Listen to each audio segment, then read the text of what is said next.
Drapeau en berne à mi-mât à l'extérieur des bâtiments gouvernementaux et militaires. Parents, frères et sœurs, amis et membres des communautés viennent enterrer leurs proches. La catastrophe du mont Méron pèse lourdement dans les cœurs et les esprits des citoyens israéliens. L'information révélée sur les décisions prises avant le rassemblement de cette année et les avertissements mis en place il y a plus de 10 ans quant à la sécurité du site témoignent du manque de politique uniforme, voire d'une possible négligence.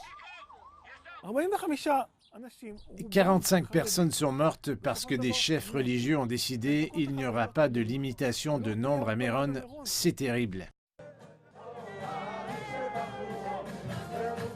La gouvernance quant à la destination du pèlerinage qualifié d'extraterritorial est peu claire. Les groupes ultra-orthodoxes, le ministère des Affaires religieuses, la police et les autorités locales partagent la responsabilité de superviser le mont Méron, mais aucun corps gouvernemental unique ne supporte la responsabilité totale de ce qui est le second site religieux juif le plus visité d'Israël. Dans les heures du drame meurtrier de la nuit de jeudi, les accusations de partage de responsabilité ont commencé à fuser.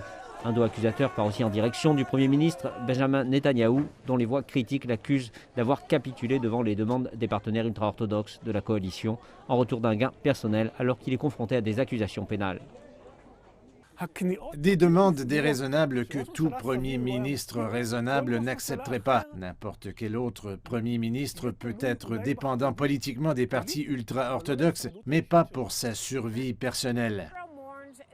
Alors qu'Israël pleure ses morts, la population réclame une enquête officielle sur la tragédie du mont Méron. Selon des rapports locaux, le Premier ministre Benjamin Netanyahou devrait s'opposer à la formation d'une commission d'enquête.